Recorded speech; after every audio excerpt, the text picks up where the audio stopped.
All right, well, welcome everybody to today's Talk with Doc. It is my honor to introduce our guest today. It's Peggy Ployhar. Our topic today is the basics of homeschooling special education. And I'm just going to go ahead and turn it right over to Peggy and just let her introduce herself and tell you all about her. So Peggy, take it away. Well, thanks, Doc, for having me.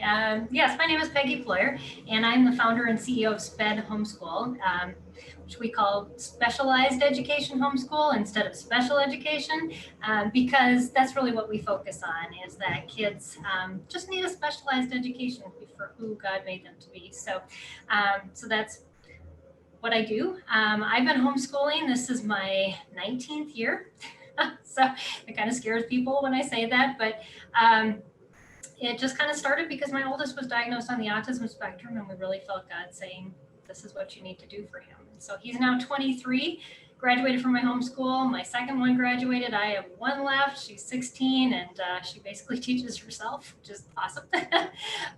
Yeah. But yeah, so this is what I have found is my greater purpose, other than working as a physicist and in the medical device field. When God called me home, I had no idea this is what I would be an expert on, and yet here I am.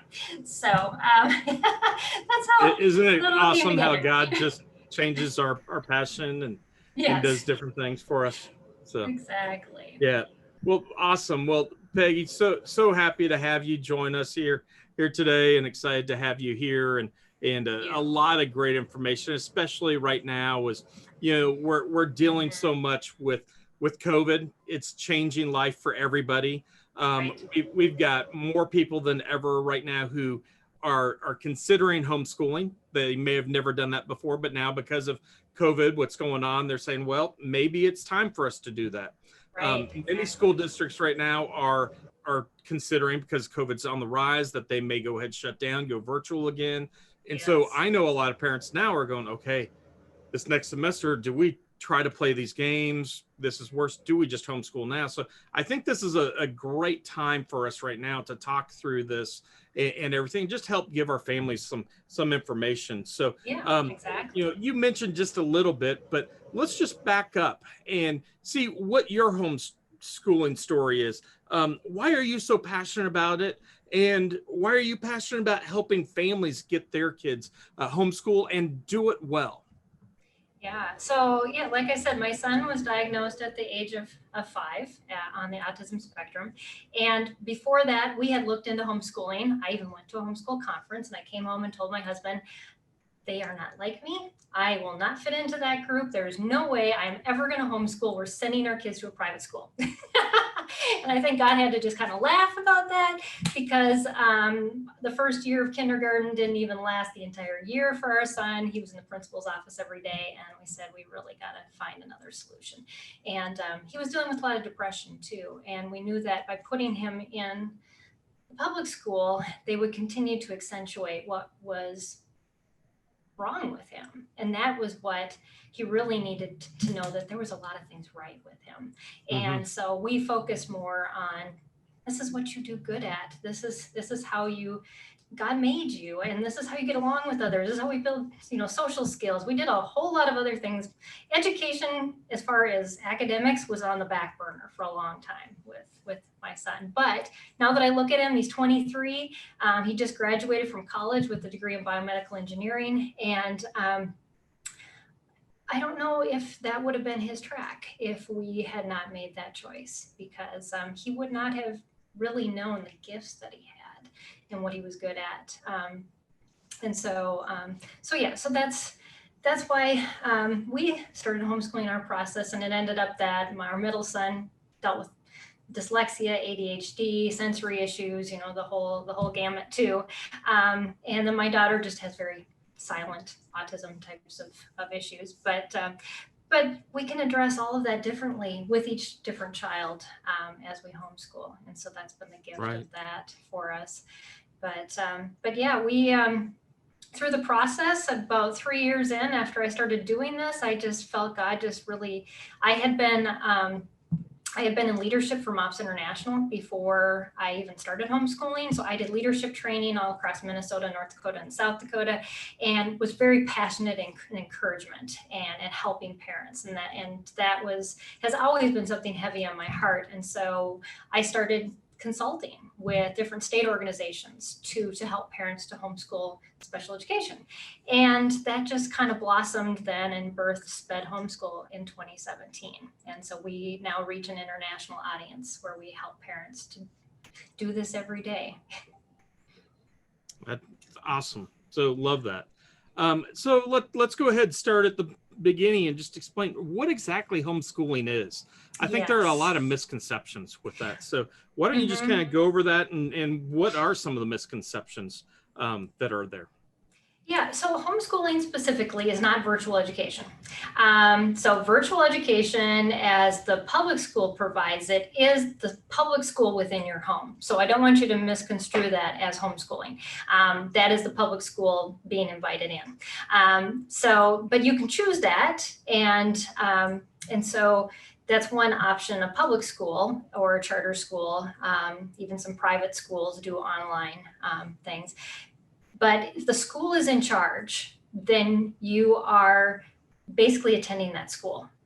If the parent is in charge, and we call this parent-led instruction, that is officially what home education is within the United States. Now, every state has its own specific laws related to homeschooling, and you need to follow your state laws, and they can't, of course, go across 50 of them. Or internationally, there's also different laws. And so checking into those and making sure that you're filing the right paperwork, that you withdraw correctly, and all those things. But it just means that you're in charge. In most states, you as a parent, as you teach your child what you want, sometimes there's specific subjects that you need to teach. Some states require that. Sometimes you have to test your child every year. But you as a parent can choose what you teach. You can choose the curriculum in most states, what you choose. When your child gets to high school, you write the transcript. And guess what? You also write their graduation requirements. And so when they've met those graduation requirements, then you can officially give them a diploma that is equivalent to any other private school or public school within your state. And that's basically the generals of what homeschooling is. Awesome. Cool. Now, misconceptions. I definitely want to hit that. Yes, so please. A lot of parents who say, well, but we're leaving behind so much. The first one is therapy. So school therapists versus private therapists. And I know the big thing is cost, but also want you to take into consideration that when you use a school therapist, the therapy at a school is to basically put your child on an even playing field with their classmates. And so it isn't about making your child the best that they can be. It's about equalizing them. So I once had a parent come to me, and as a homeschooler, you can ask for public school therapy. And 10% of the funds from the Individuals Disabilities and Education Act actually goes to provide therapy services for private and home education students. But this parent came to me and she said, we've been using school therapy forever, and my child has been doing physical therapy, and her son had Down syndrome, and the final goal that they had for him was to be able to walk up the steps on and off a bus, because that would make him to be able to access the school properly. Problem is the child never used the bus because his mom drove him to school and back for the therapy. But from the mindset of the therapist, this was creating an equivalent situation. And then the mom said to me, but he goes to Taekwondo every week and he is excelling. And I said, well, then you need to make Taekwondo his physical therapy and stop using school. So that's one way to look at that, is that therapy in a school situation versus therapy where you want your child. We're looking at life goals. We're looking at how they're going to function in life, not how they're going to function with their peers. It's a completely different mindset. Sure. So, So I know a lot of people have questions, and you kind of just hit a little bit on that. But the question, especially when it comes to special ed and homeschooling, What about the IEP? Yes. How does that work? Do you Mhm. work with the Okay. school district? Do you create that? What is that partnership? Can you just kind of talk a little bit Right. on that with the Mhm. whole special ed side of things? Yeah, so an IEP is an individual education plan that the school sets up to ensure that the goals that have been agreed on by the IEP team are met for that student. Now, a parent is usually part of that team. And so what that IEP does is it just tracks the information and it ensures that we're progressing towards those goals. Now, the public schools want to think that they have a monopoly on this. Well, they don't. Because you as the parent are part of the team. That's built into the law. And so you as the parent can be the person who sets up the team and hires private therapists or whoever else you want to be on your team, or the tutors that you're using to help teach your child.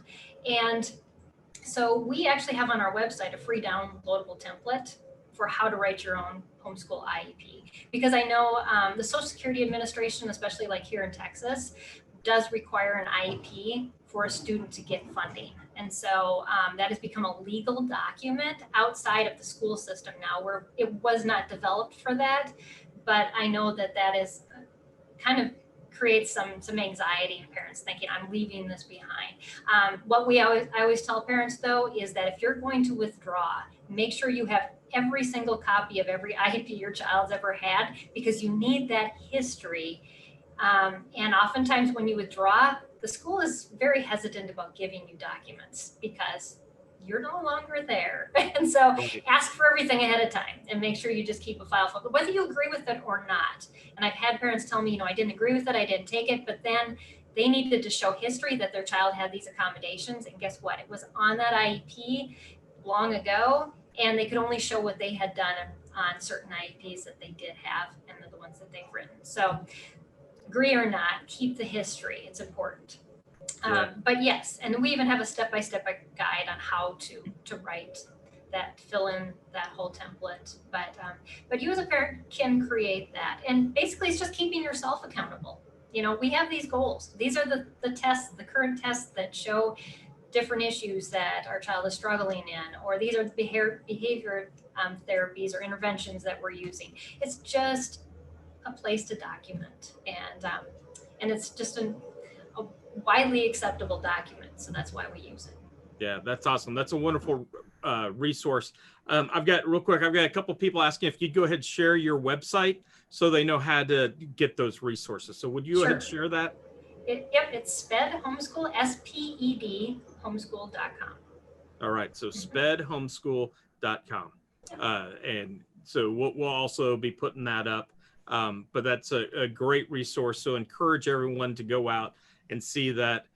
Peggy and her team have done a lot of the legwork for you. So like she said, you can just go ahead and put it in, and they've got the whole step-by-step guide to help you through. And a lot of my team members are previous public school teachers for special ed that now teach their own kids that have special educational needs.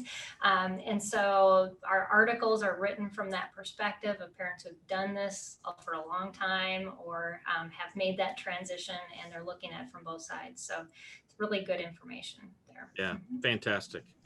All right. And thank you. That's helpful. And again, I encourage everyone to go check out Peggy's website. A lot of great information there for you, and as well as if you're trying to decide, is homeschooling the right thing for me and my family? Again, her website is a great place of resource and information for you to get that information to make the best decision for you and your child with that. So let's shift just a little bit now, looking pre and post pandemic now with everything. What trends have been happening in the whole special ed homeschooling community, and what changes do you see on the horizon for families who are looking to homeschool to provide a more flexible educational option for their student? Well, schools are getting a little more open to how can we work together, because of course they're getting funding for your child and they want to keep that. And so again, the therapy option is there if, and I know a lot of states right now are working on some way to get waivers for different therapies, different curriculum. I know Texas is in the process right now, is what I've heard. Yeah, my board is a powerhouse. Yes, they are. I like I told the doc last week was our board meeting, and I get kind of nervous reporting to them. But yeah, we've seen a lot of things happen from the public school and policy side of let's try to work together a little bit more. And none of that has really come to anything yet, but we do foresee that happening. I'm actually speaking at a global home education conference that is talking about policy across countries and how do we need to change educational policy to promote homeschooling and what it can offer families. And so there are a lot of discussions happening right now. Nothing quite happened. But on the flip side, we're seeing some interesting things happen for our students. So students who used to go to therapy, and I don't know if any of you have seen this, but for like kids on the autism spectrum who used to get really nervous about going to the therapist and all of a sudden they're starting to do teletherapy, have calmed down. And the teletherapy is more effective, is what I'm hearing from parents. And they're like, we may just choose to stay with this. And all of the different things that have been created that are virtual, that sometimes are more self-paced versus rush in a classroom type setting, those types of things have opened some barriers that used to be there that weren't as accessible. So that's the flip side of what we're seeing as well. So yeah, it's just kind of all over the place as everything else. Yeah, no, that's great. And that's a lot of really helpful information there, and interesting to see how really, even though nobody likes the whole pandemic we're dealing with, there really have been a lot of blessings that have come out of it. And, that's one there, just seeing how the virtual therapies can be more beneficial for some of our individuals with that. Right, exactly. So I'm going to make an assumption here, Peggy, that probably one of the most asked questions that you get from parents is, what curriculum should I choose? With that, I'm sure that's one of the top, if not the number one. It's got to be in the top three. What's your response, or what do you tell a parent who comes to you? Hey, Peggy, I've made a decision. I'm going to homeschool my special ed child. What do I do? Yeah, and it's so funny because like in January, my parents, I have 10 adopted siblings, all with special needs.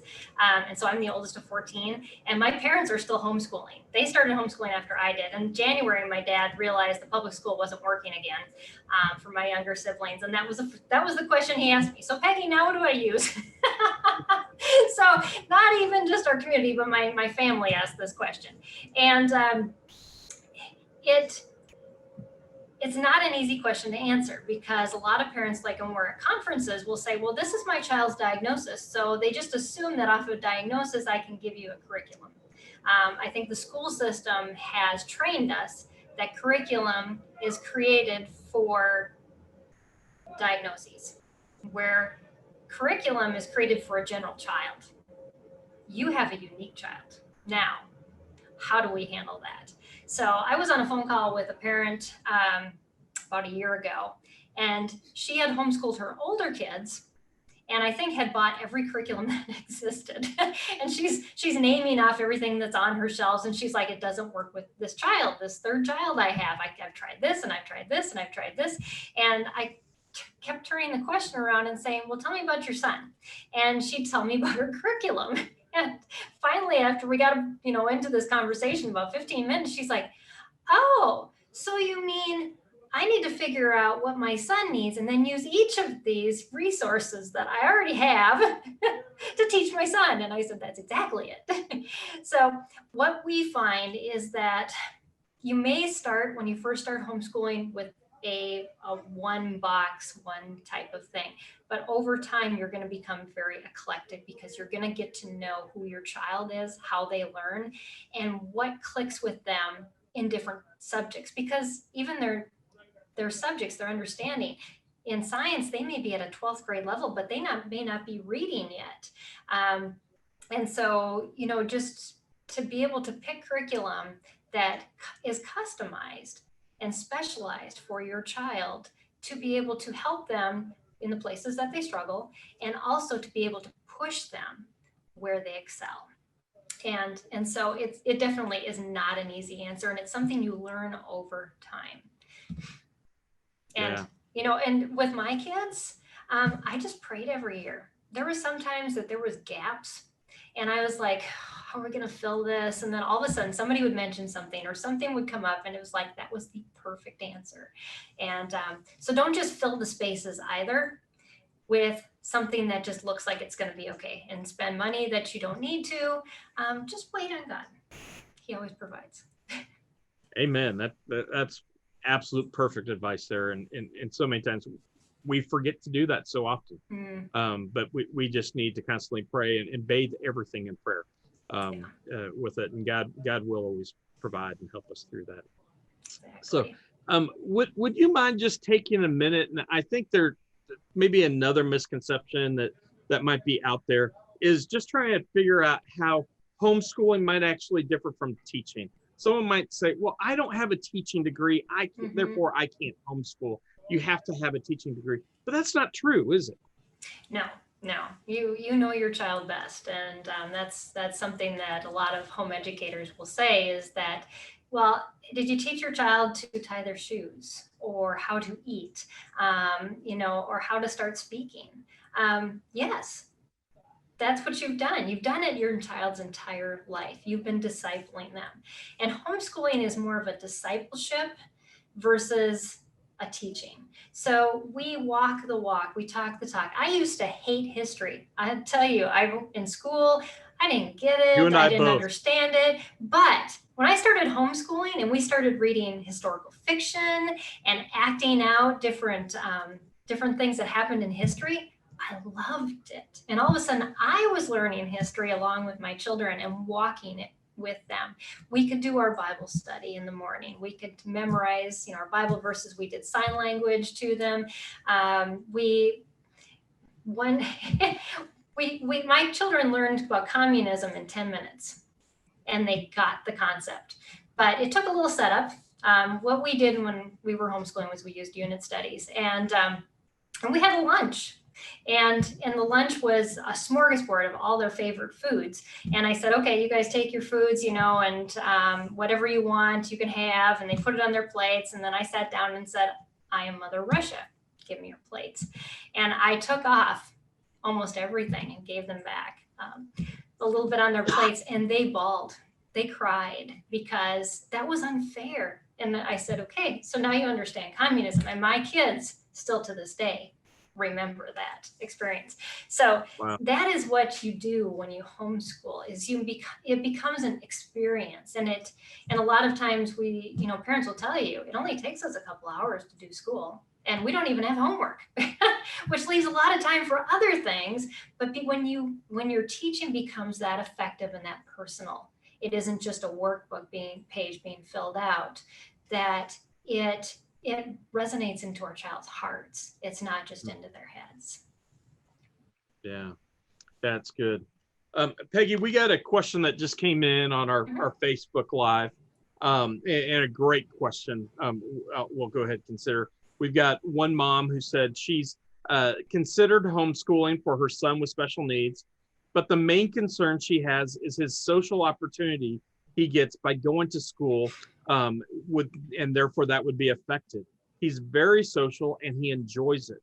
How do you compensate for that by homeschool?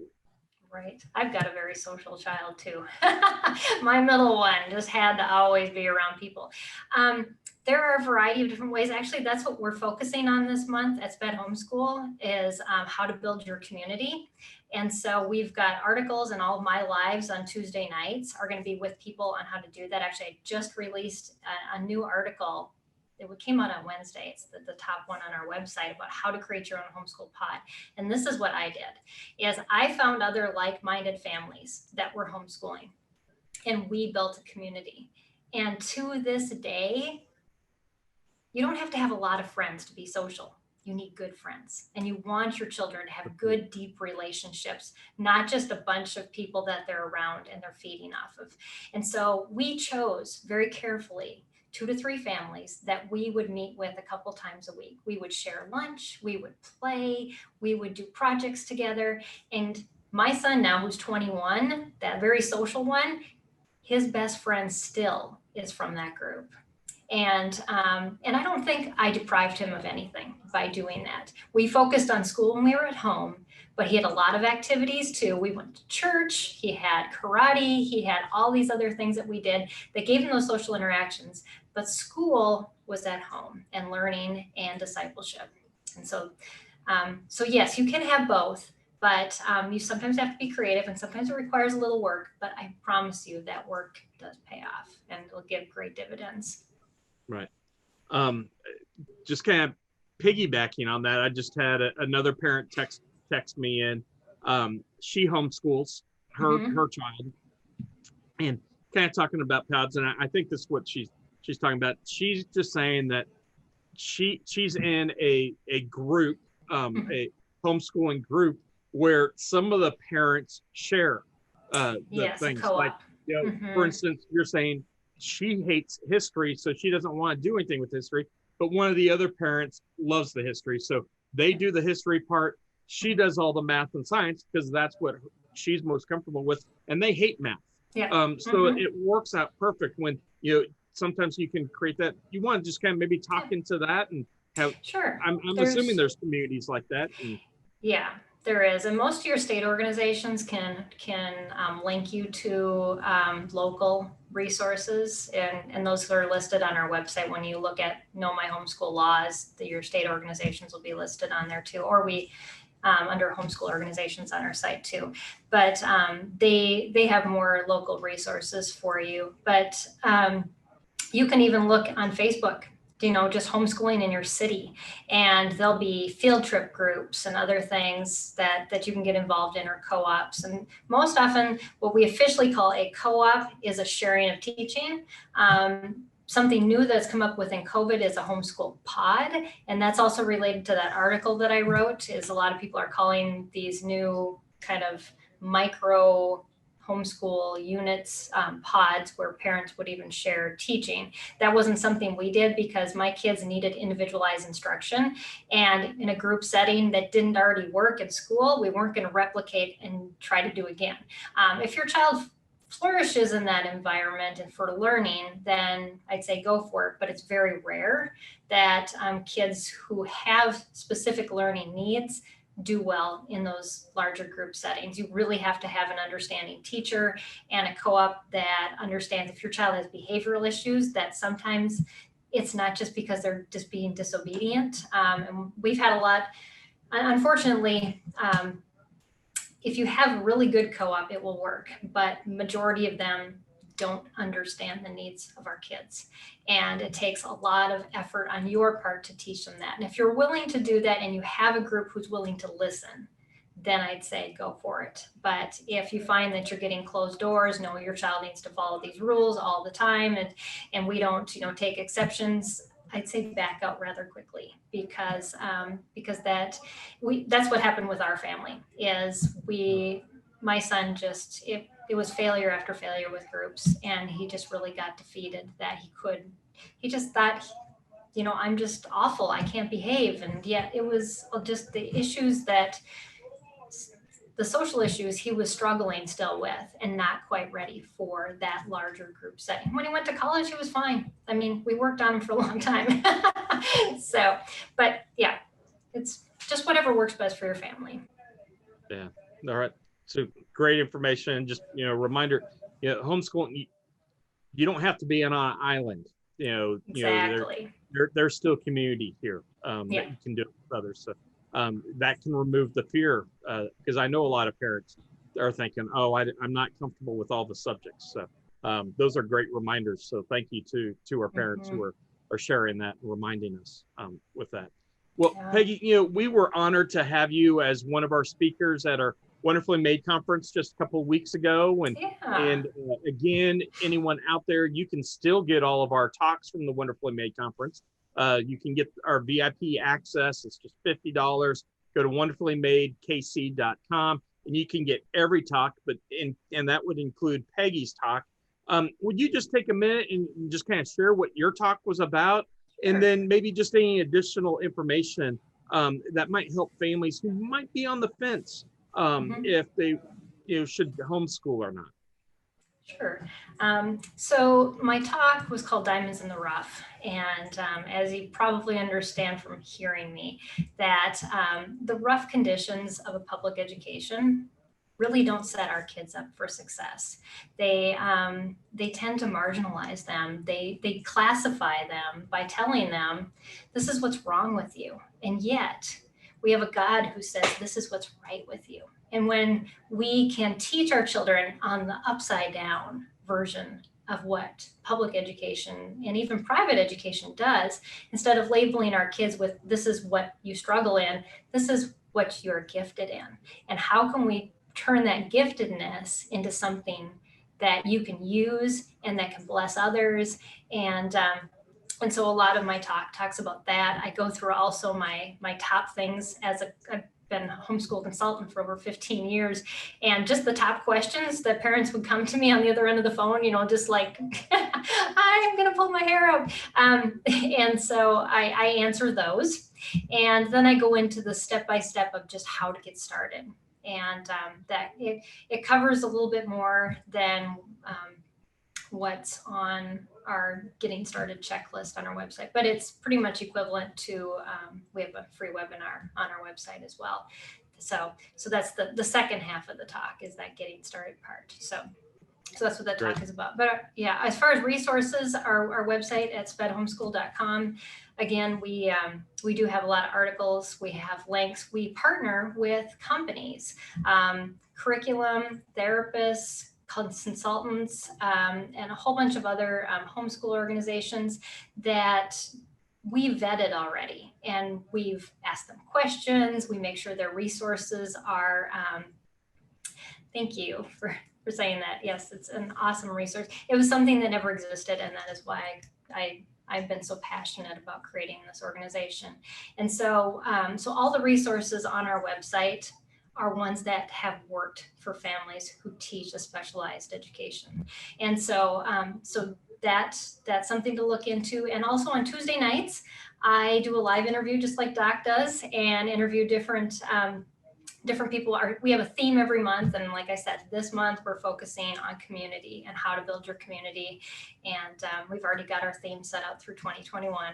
And so that's from 8 p.m. to 9 p.m. Central Time. We do that, and we broadcast live on Facebook, YouTube, and Periscope all at the same time. So that's awesome. Yeah. Mm-hmm. Well, without having to go through the entire talk that you did, why don't we just kind of talk through what are some of the first steps that maybe we've got a parent who's listening today, and they're sitting here going, I'm done this COVID, we're done with it. I don't like the thought. Several school, our school district right now in Kansas, they just met last night. They're going to continue to meet, thinking of shutting down again and going virtual. So, I know I've personally talked to several parents. They're like, I think we're on the verge of going to homeschooling because we just can't continue to do this. Yeah. What tips can you give parents in knowing if homeschooling is right for them and their child? It's a huge decision. It's a big time commitment. So, they want to make sure they're doing it right. Help them through that. Well, first of all, I always tell parents, don't make a decision unless you have peace about it. Because we often let our anxiety lead us, and that is not where we make a decision from. God will always give us peace if that's something that he's calling you to do. And he will also equip you for what you're being called to do. But it doesn't mean that you got everything together. I always say I would have been voted the least likely to succeed in homeschooling, because when we started, my son was depressed. I had depression. I had an anger issue, and so did he. And there was no way this was a wise choice. But through the process, we have both, well, he's still working on his anger issue a little bit. I've overcome my anger. I actually wrote a book about it. And my patience has increased greatly. And we've just taken it one step at a time, and God has always provided. So if that peace is there, that is what needs to lead your decision. If your peace is to stay with the school, then you need to follow that decision. It's not about a right or wrong answer. Second of all, you need to know what's required by your state to homeschool. And so that you need to go to your state laws, connect with your state homeschool organization. There's one in every state, and they're the ones who know your law the best. And also know the official process on how to withdraw, because there's the right way and there's wrong ways. And so you need to make sure, because a lot of times people will just go on to, Facebook groups and whatever. And if it's not state specific, they can be telling you how to withdraw or follow the law in their state when you live somewhere across the country, and that's not going to work. So you need to make sure that you're doing it legally correct, so that you're not truant. You don't have all these other issues to deal with. So, Sure. Yeah. So that's the best. And then, what we always tell parents is you need a process. If this is what you're going to do, what's called deschooling. You need to get the public school mentality, the private school mentality, whatever you've done before, out of your system and out of your child's system. This has been programmed into you. And how do we learn? How do we learn and have fun together? And just spend that time discovering that. It's not a race to quickly implement, your curriculum as fast as you can, your therapies as fast as you can. A couple months off won't kill you. And it'll probably make you live longer, actually. So, but developing that community, getting connected, figuring out what times of day work best for your child to learn. Yes, the public school has mandated learning happens here. When I had teenagers, we did school in the afternoon to evening, because that's when they were awake and functioning best. So you just kind of go with the ebb and flow of your family, and how does that all work together? So it's not as regimented as we often make schooling out to be. So so those are my big top 3 pointers of, how do we decide and how do we kind of get started. Right. One other thing, I know there's a myth that's out there, and we kind of talked about it just between the two of us before we started. With, I know for like my school district, that I said today's the final day that parents need to make the decision if they're going to have their child in person next semester or virtual, and they have to do that for the entire year. Right. But that's not the way it is for homeschooling. A parent can make that decision at any point. You want to just touch on that? Yeah. You can choose to homeschool whenever you would like. And the withdrawal process, whatever your state's withdrawal process is, can happen at any time. Most often, once the school district that you report to receives that paperwork, your child's withdrawn that day. You're done. And so, like I said previously, if you have IEPs or other paperwork you don't have copies of, make sure you get that done before you file that paperwork, so that you just have all those copies on you. But yes, it is a fairly simple process. It gets a little more complicated when you get into the high school years for students that you may want to re-enroll. And and it's different in every state. I know when we lived in Minnesota, it was no big deal. My children could go to the public school, take classes, and then we could homeschool. But in the state of Texas, where I live now, there is no crossover. There, you can't access anything except therapies for a child who has an IEP with the school. So, but a lot of times how the public schools look at that is we're using what you consider a credit for a high school graduation as something you've taught in your home, where we have this setup. This is our school, and this is what we're saying is required to receive a diploma. And so when you get into the high school years, it's sometimes a little different. You need to have a discussion, definitely, if you're going to be going maybe back and forth in the high school years. Discuss with your school district how that would be handled, because it is kind of different. But I think every parent who may be thinking, we may choose this for a while, but then go back, Every school district, not even every state, sets their own standards for how a child is re-enrolled. And so that's also something to consider, and something you want to keep very good paperwork for, just in case you choose to go that route, so that they have a better idea of what you've done while your child was not enrolled in the school. Sure.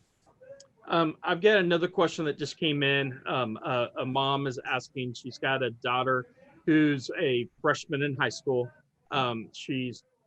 Mom is very frustrated with everything right now and is ready to start homeschooling.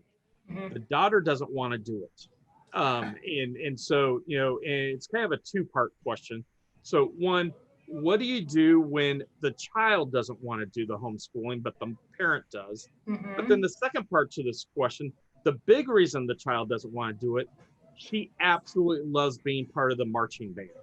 And there's no marching band with homeschool. So, how does that work? Is there anything that you can do in working with a school where you can homeschool, but yet they could still be a part of a marching band? Mom doesn't know. Right. It depends on your state, because like I said, when we lived in Minnesota, my son was in the speech and debate team at the public school while we homeschooled. But again, here in Texas, that doesn't happen. But there are a lot of alternatives, usually in the states you live in, for things like that.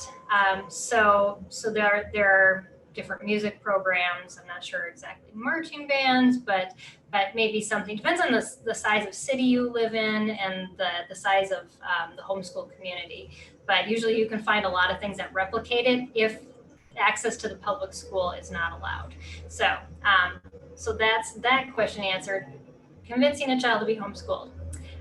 Here's my take on for you. Play it out till Christmas. You got some time off. Then what I want you to do is to prepare ahead of time some learning activities.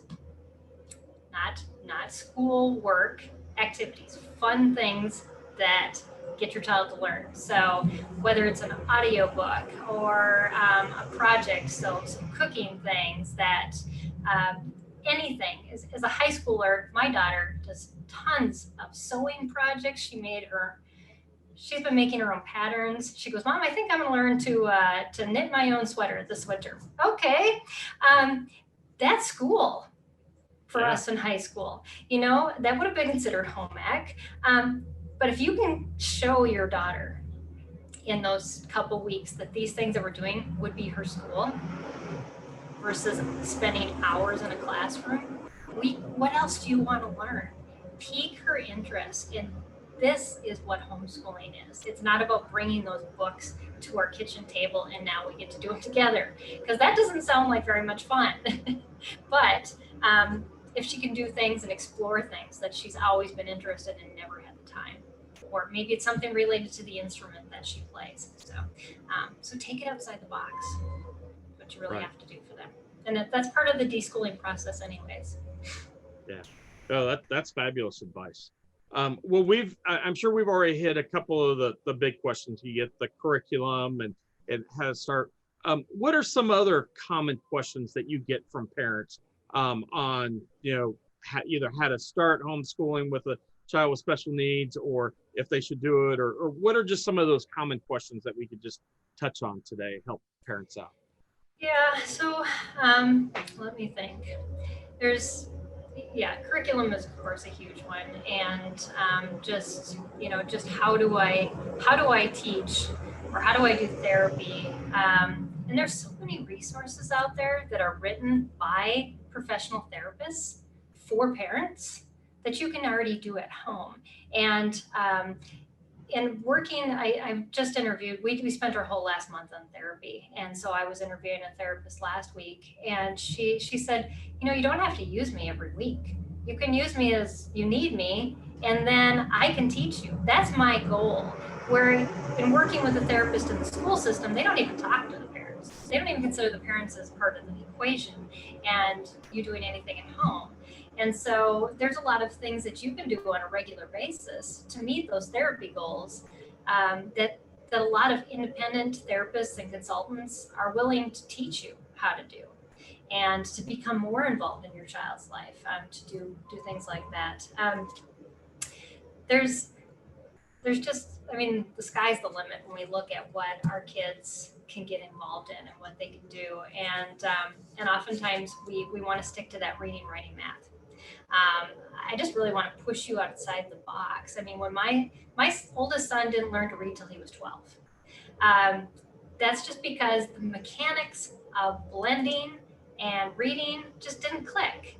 And we knew this because every year in Minnesota, we were required to do a standardized test. So I got the test and realized we're still struggling there. Yet, on those same tests, he would score in the 12th or college level for sciences because he was like a sponge with all the information he could get about science and engineering and all those things. So in 5th grade, we did mechanical engineering. He was barely, knowing how to read, but we took it from a different perspective. I didn't pull out an engineering book. I got a Connect set that replicated historical bridges. And we talked about the structural engineering involved in holding up these bridges while we built them. And it's not a surprise to me, he's an engineer. But there's, what we often do though is we look at, okay, how can I fill these slots, these different subjects? And yet when we get to college level, we see like art appreciation and, and all these other things that our kids are supposed to blossom into. And yet we can teach them when they're 5, if that is, what drives them. And follow these tangents, these learning tangents that they have. And some days we just focused on character development all day long. And I can't tell you how glad I am about that, because my boys fought like you wouldn't believe, and now they're each other's best friends. But it's just sometimes the best lesson is what's right in front of you. And you got to take time for that too. Yeah, that's awesome. Peggy, another question that just came in, and I'm sure this one depends on each state. I don't know, I may be wrong. But the parent was saying their understanding was if you've got a child with special needs and you homeschool them, the school district is still responsible for providing the therapy needed for that child. Can you speak into that? Is that maybe dependent on the state or the district, or it would be dependent on the state. If the school, or is the school completely off the hook because you pull them out? Usually the school is off the hook. The IEP that was originally written terminates the day the child is withdrawn, and that is pretty much across the board. You actually need to start a whole IEP process again as an unenrolled or a homeschooled student. And so it takes the school completely off the hook.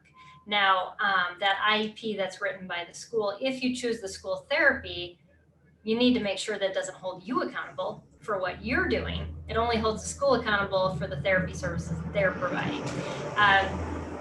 But there are very few states. I know in Oregon, that if your child tests below a 30 percentile, that you have to create what's called, it's similar to an IEP, but it requires a third party overviewing that your child is still progressing, but it does not require involvement of the school district.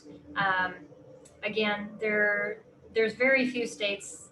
I know North Dakota is one of them, that does require oversight within your district if your child is considered to have I don't know exactly how it's classified by testing usually, sure. But there's a cutoff of where that child would need, or your homeschool would need oversight of the special education teacher.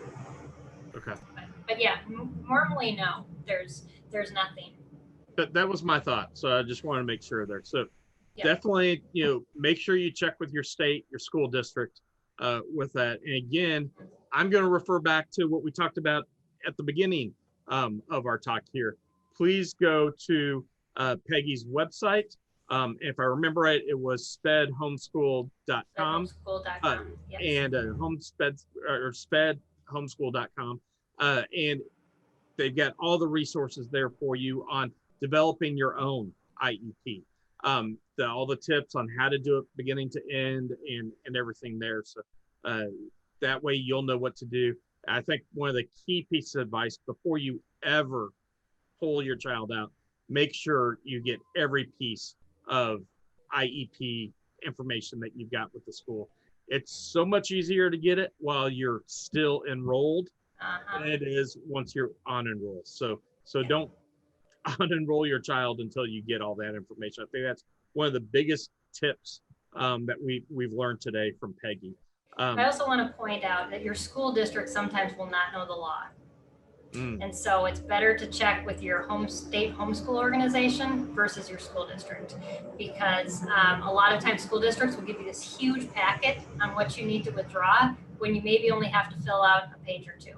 And because they want to know what you're teaching. Legally, in most states, they can't even ask you that information, but they ask it for it anyways, and they want to keep tabs on you. So make sure you are doing the minimum instead of just allowing them to have all that information that they don't need. Sure.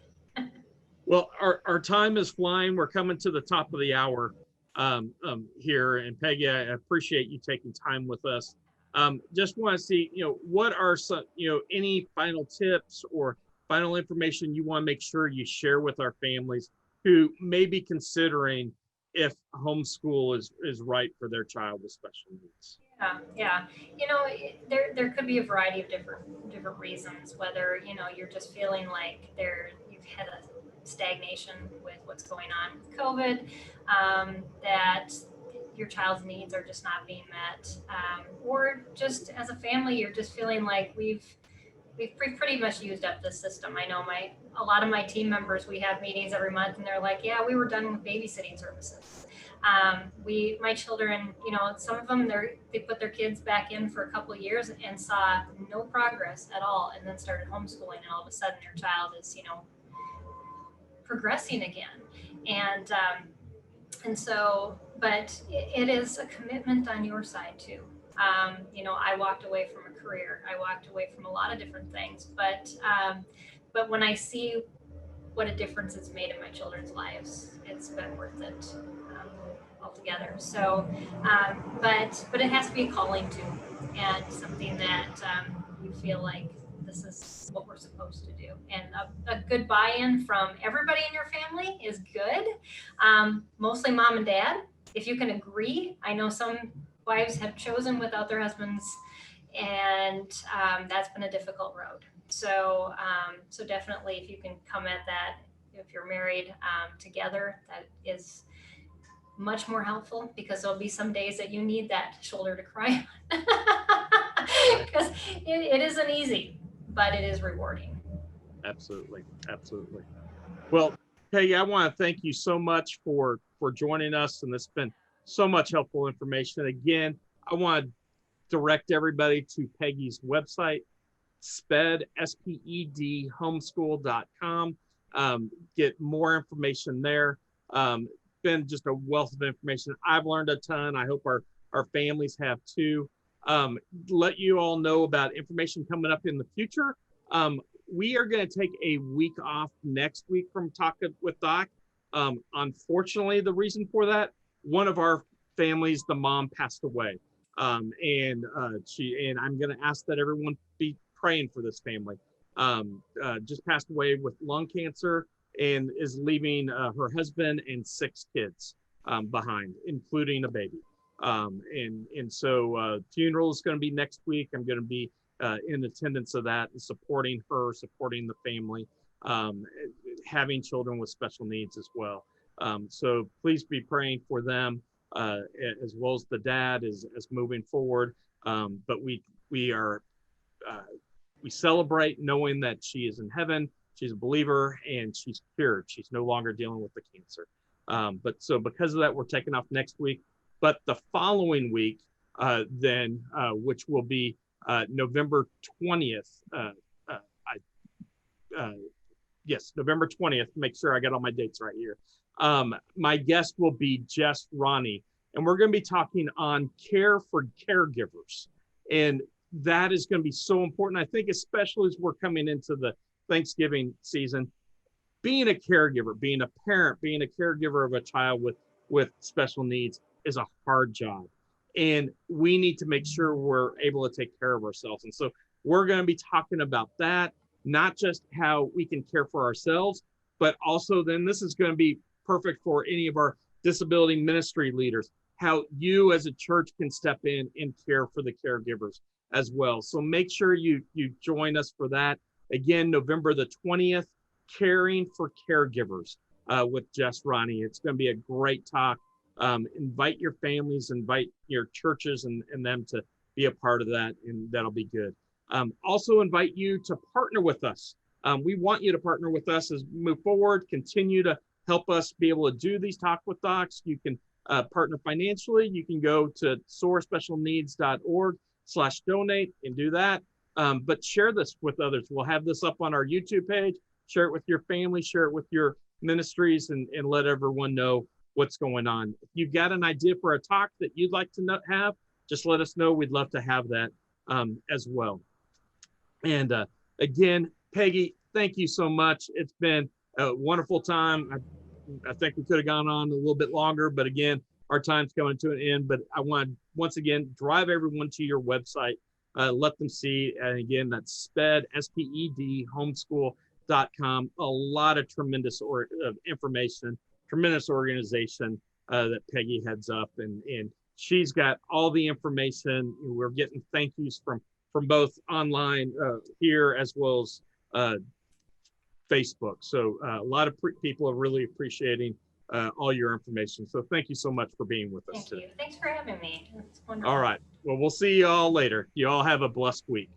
Bye-bye.